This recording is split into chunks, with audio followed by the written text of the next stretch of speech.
बलूचिस्तान के शहर पेशीन के बाजार में धमाका, 2 बच्चे जाँ बहक और 10 अफराद जख्मी हो गए। जख्मियों में पुलिस एहलकार शामिल। पुलिस का कहना है कि कई जख्मियों की हालत तशवीशनाक है, जानी नुकसान में इजाफे का खदशा है।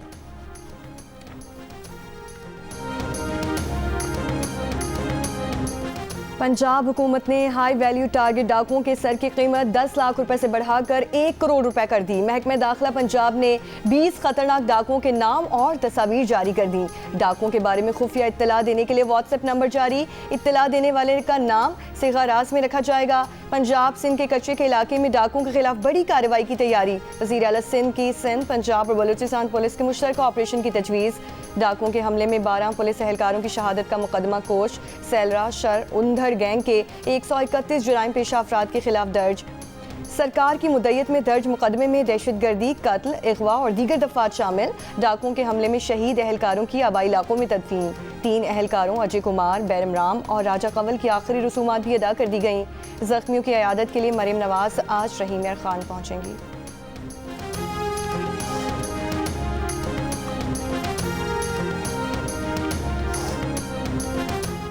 पुलिस पर हमला करने वालों से बदला लेने के लिए आखिरी हद तक जाएंगे, चैन से नहीं बैठेंगे। वफाकी वजीर दाखिला मोहसिन नकवी की रहीम यार खान में इजलास के मौके पर गुफ्तगू।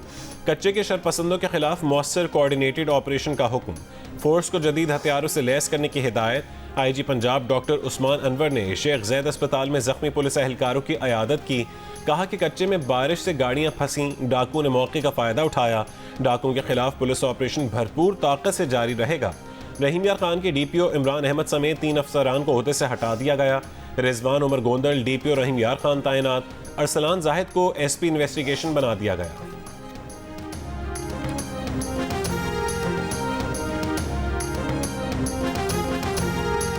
ईरान बस हादसे में जाँ बहक पाकिस्तानी ज़ायरीन की लाड़काना, कनकोट और दादू के आबाई इलाकों में तदफीन। नमाज जनाजा में मजहबी और सियासी रहनुमाओं अहले इलाका की बड़ी तादाद में शिरकत। वज़ीर आज़म की हिदायत पर पाकिस्तान एयरफोर्स का खुसूसी C-130 तैयारा 28 मैयतें और 25 जख्मियों को ईरान से लेकर जैकबाबाद पहुँचा। एयरपोर्ट पर नमाज जनाजा में सिंध के वज़ीर नासिर शाह, ज़िले अफसरान और उलमा कराम की भी शिरकत। दफ्तर ख़ारजा ने कहा कि हादसे के दौरान रेस्क्यू के अमल और मावनत पर ईरानी हुक्काम की शुक्रगुजार हैं।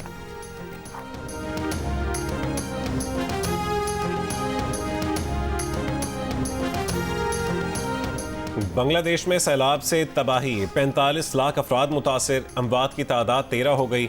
ढाका और जनूब मशरक़ी साहिली शहर चिटागोंग के दरमियान ज़मीनी राबता मुनक़ता हो गया। वसी इलाका ज़ेर-ए-आब, आबादियाँ पानी में डूबी हुई हैं। भारत में मुसलसल 4 रोज़ बारिशों के बाद दरियाओं में तुग़यानी। शिमाल मशरक़ी रियासत त्रिपुरा में शदीद बारिशों के बायस सैलाब और लैंड स्लाइडिंग में 23 अफराद हलाक हो गए। 60,000 से ज़्यादा अफराद बेघर। वज़ीर आज़म शहबाज शरीफ की पाकिस्तान की जानिब से बांग्लादेश को सैलाब से निपटने में मदद की पेशकश। Chief adviser doctor Muhammad Yunus को ख़त में लिखा कि बांग्लादेश में हालिया तबाहकुन सैलाबी सूरत हाल पर दिली दुख और रंज है। मुश्किल वक्त में बांग्लादेशी शहरियों के साथ खड़े हैं, हर तरह से मदद के लिए तैयार हैं।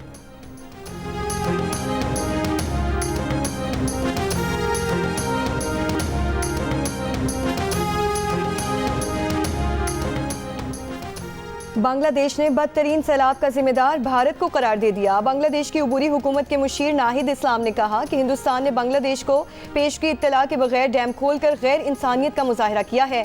सोशल मीडिया पर बांग्लादेशी शहरियों का गम गुस्सा, भारत पर अपने डैमों से पानी छोड़कर बांग्लादेश में मसनूई सैलाब पैदा करने से मुतालिक पोस्ट की भरमार। भारत ने इल्जामात को मुस्तरद कर दिया। कहा कि सैलाब बुनियादी तौर पर शदीद बारिश की वजह से आया। भारतीय वजारत खारजा का कहना है कि ये खदशात दुरुस्त नहीं कि बांग्लादेश में सैलाबी सूरत हाल त्रिपुरा में दरियाए गोमती के ऊपर डम्बोर डैम के खुलने से पैदा हुई। डम्बोर डैम बांग्लादेश की सरहद से 120 किलोमीटर से ज्यादा ऊपर की तरफ वाक़ है।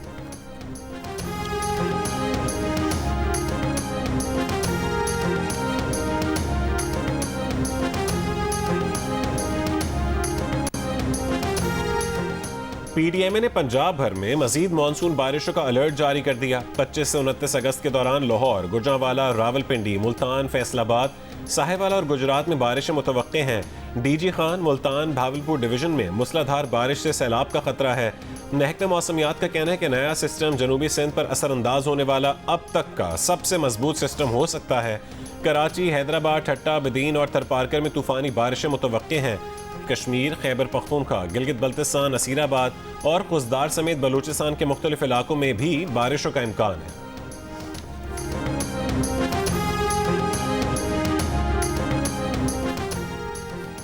वज़ीर-ए-आज़म के मुशीर बराए कानून व इंसाफ बैरिस्टर अकील मलिक ने कहा है कि हुकूमत अगले हफ्ते जुडिशल पैकेज से मुतालिक कोई तरमीम नहीं करने जा रही।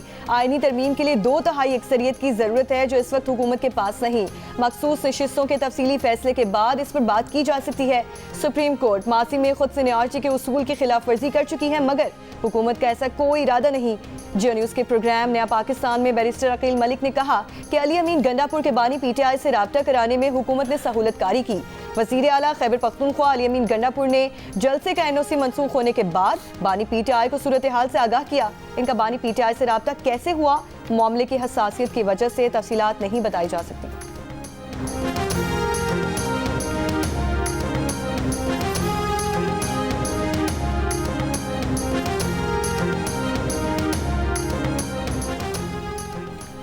बानी PTI ने भारी दिल के साथ जलसा मौखर किया। अब उन्होंने कह दिया है कि 8 सितंबर को जलसा लाजमी होगा। बानी PTI से मुलाकात करके आने वाले अली मोहम्मद खान की जियो न्यूज़ के प्रोग्राम आज शाहजेब खानजादा के साथ में गुफ्तगू।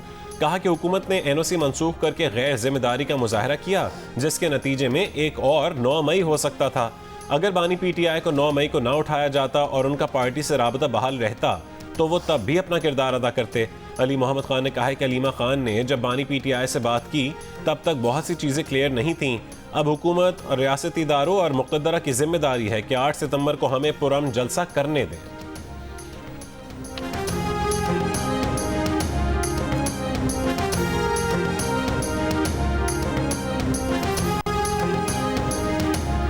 यूटिलिटी स्टोर्स की रीस्ट्रक्चरिंग कर रहे हैं, उसमें बेहतरी ला रहे हैं, चीज़ों को बेहतर कर रहे हैं ताकि हकदारों को चीज़ें मिलें। वफाकी वज़ीर सनत व पैदावार राना तनवीर की लाहौर में मीडिया टॉक। कहा बेनज़ीर इनकम सपोर्ट प्रोग्राम 100% सही लोगों को नहीं मिल रहा।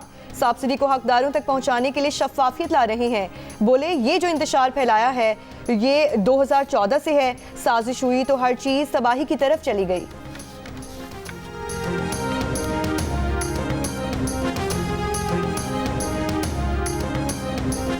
पाकिस्तान के अवाम की नुमाइंदगी अवाम नहीं ख़ानदान कर रहे हैं। पाकिस्तान दुनिया का आखिरी मुल्क है जहाँ जागीरदाराना निज़ाम मौजूद है।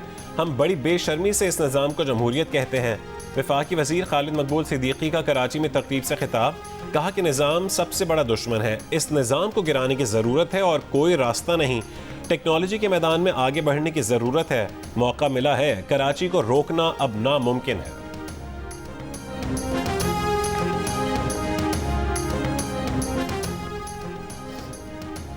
हाई कोर्ट में अजहर मशवानी के 2 लापता भाइयों की बाजियाबी के केस में सामद हाई कोर्ट का तहरीरी हुक्म जारी। जस्टिस मियां गुल हसन ने हुक्मनामे में कहा कि अदालत को आगाह किया गया कि अटॉर्नी जनरल इस मामले पर वज़ीर आज़म से मिलेंगे। हुकूमत की जानिब से अदालत के सामने कमजोर जवाब दिया गया। फरीकैन की तरफ से इस मामले में बेहिसी अफसोसनाक है। आइंदा समाअत पर दस्तयाब बेंच के सामने केस मुकर्रर किया जाए।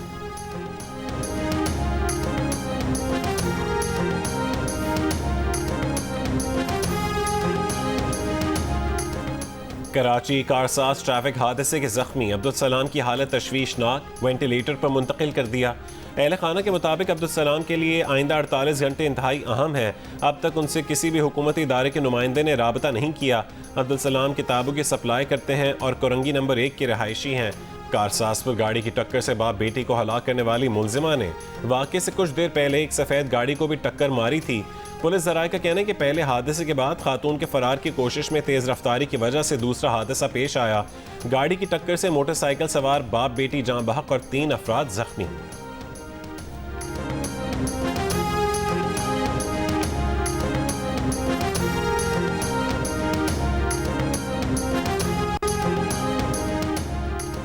रावलपिंडी में मरी रोड पर वन व्हीलिंग करते हुए 2 नौजवानों की जान चली गई। नौजवानों की उम्रें 20 और 15 साल हैं। दोनों नौजवान वन व्हीलिंग करते हुए डंपर से टकराए। चीनी की कीमतों को काबू में रखने के लिए रोजाना की बुनियाद पर कीमतों का जायजा लेने का फैसला। कीमतों में इजाफे पर हुकूमत कड़ी नजर रखेगी। ज़राए वजारत खजाना का कहना है कि चीनी की परचून और थोक की कीमतों पर अमल दरामद यकीनी बनाया जाएगा। वजारत सनअत कीमतों से मुतालिक वजारत खजाना को आगाह रखेगी।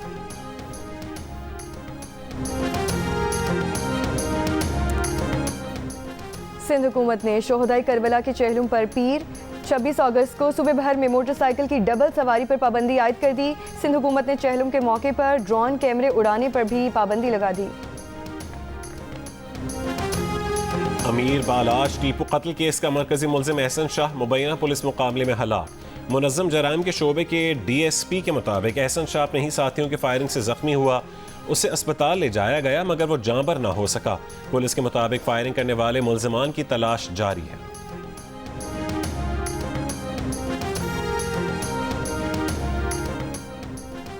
कराची नॉर्दर्न बाईपास पर ओवरटेकिंग के दौरान ट्रैफिक हादसा, खवातीन समेत 8 अफराद जख्मी, हॉस्पिटल मुंतकिल। पुलिस के मुताबिक हादसे के दौरान ट्रक उलट गया, गाड़ी मुकम्मल तबाह हो गई। गाड़ी और रिक्शे के दरमियान ओवरटेकिंग की वजह से हादसा पेश आया। कराची के इलाके भैंस कॉलोनी में डाकू पुलिस एहलकार से रकम छीन कर फरार। पुलिस के मुताबिक पुलिस एहलकार ने मोटरसाइकिल छीनने के दौरान मजामत की तो डाकू फायरिंग करते हुए फरार हो गए। डाकुओं की फायरिंग से 3 साल की बच्ची जख्मी हो गई। औरंगी टाउन और न्यू कराची में भी फायरिंग से बच्ची और नौजवान जख्मी हो गया।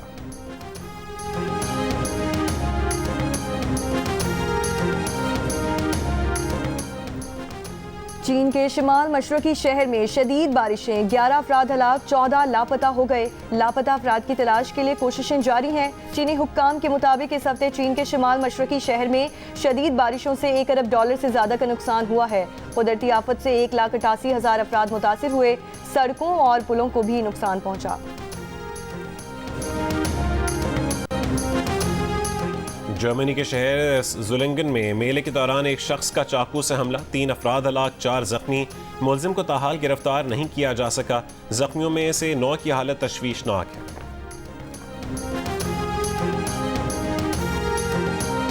इसराइल के जनूबी लबनान के मुतादिद शहरों पर फ़िज़ाई हमलों में बच्चे समेत कम अज़ कम 8 अफराद जान बहक। इसराइल का दावा है कि हमला हिज़्बुल्लाह के एक सेल को निशाना बनाया गया। हिज़्बुल्लाह के इसराइल पर मुतादिद रॉकेटों और ड्रोन से हमले, मकबूजा फ़लस्तीनी इलाकों में इसराइली आबादकार बस्तियों को भी निशाना बनाया। यमन के हौसियों ने बहरा अहमर में यूनानी ऑयल टैंकर को निशाना बनाने की वीडियो जारी कर दी।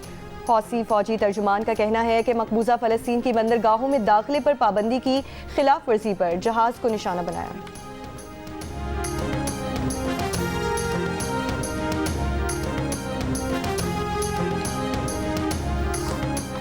गजा जंगबंदी मुज़ाकरात पर नए राउंड से पहले अमरीकी सदर बाइडन का मिस्र और कतर के हम मनसबों से टेलीफोनिक राबता। गजा जंगबंदी और यरगमालियों की रिहाई के मुआहदे में रुकावटें दूर करने पर तबादला ख्याल। हमास का कहना है कि अमरीका का गजा जंगबंदी मुज़ाकरात में पेशरफ्त का दावा गैर हकीकी है। मकसद कामिला हैरिस की सदारती मुहिम को फ़ायदा पहुँचाना है। गजा पर इसराइली हमले जारी। खान यूनस पर इसराइली हमले में शहीद फ़लस्तीनियों की तादाद 11 हो गई। नुसायरत कैंप में रिहायशी इमारत पर बमबारी से 3 फ़लस्तीनी शहीद। अक़वाम मुत्तहिदा के मुताबिक गजा में सिर्फ अगस्त में 2.5 लाख बेघर फ़लस्तीनियों को 12 मरतबा दोबारा बेघर होने पर मजबूर किया गया। गजा में 25 साल में पोलियो का पहला केस, मजीद केसेस की जानिब इशारा है।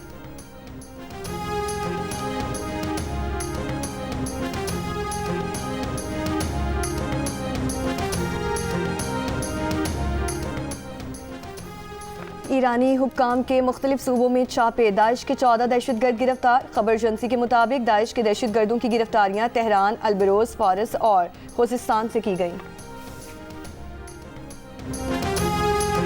रॉबर्ट कैनेडी जूनियर आज़ाद हैसियत में अमरीकी सदारत का इलेक्शन लड़ने की दौड़ से दस्तबरदार। एरिज़ोना रैली में शिरकत करके रिपब्लिकन सदारती उम्मीदवार डोनाल्ड ट्रंप की हिमायत कर दी। कहा, सर्वे से जाहिर हुआ है कि इलेक्शन में उनकी मौजूदगी से डोनाल्ड ट्रंप को नुकसान और कामिला हैरिस को फ़ायदा होगा। कैनेडी पहले जो बाइडन के मुकाबले में डेमोक्रेट उम्मीदवार बनने के ख्वाहिशमंद थे, बाद में आज़ाद हैसियत में इलेक्शन लड़ने का ऐलान किया था। साबिक डेमोक्रेट सदर जॉन एफ कैनेडी के भतीजे की जानिब से डोनाल्ड ट्रंप की तौसीक से कई डेमोक्रेट्स को हैरानी हुई।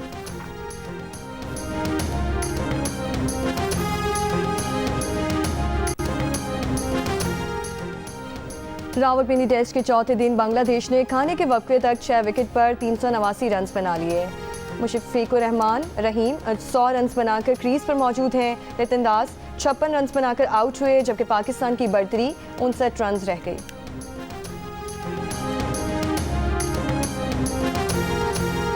कराची में पहली बार होने वाली हब रैली ऑटो क्रॉस में 1.7 किलोमीटर के ट्रैक पर खवातीन समेत 60 ड्राइवर्स गाड़ियां दौड़ाएंगे। हर ड्राइवर को 4 लैप दिए जाएंगे। हब ऑटो क्रॉस रैली जियो सुपर से बराह रास्त नशर की जाएगी। भारतीय क्रिकेटर शेखर धवन ने क्रिकेट से रिटायरमेंट का ऐलान कर दिया। कहा कि क्रिकेट के इस सफर को अलविदा कहने पर दिल में एक सुकून है कि अपने मुल्क के लिए बहुत खेला। जंग और ताउन की बीमारी में जिंदगी और मौत की कश्मकश। कराची आर्ट्स काउंसिल में theatre play the white plague Urdu तर्जुमे के साथ पेश किया गया। फलस्तीन के खिलाफ इसराइली जाहिरियत के मनाजिर दिखाकर पैगाम दिया गया कि जंग किसी मसले का हल नहीं बल्कि खुद एक मसला है। और बरसगीर के मारूफ सूफी बुजुर्ग हज़रत अली बिन उस्मान अल हजवेरी अल मारूफ दाता गंज बख्श के 981वें उर्स की 3 रोज़ा तकरीबात आज शुरू होंगी। लाहौर को दाता की नगरी कहा जाता है। आपने बरसगीर को ईमान की दौलत से सरफराज किया।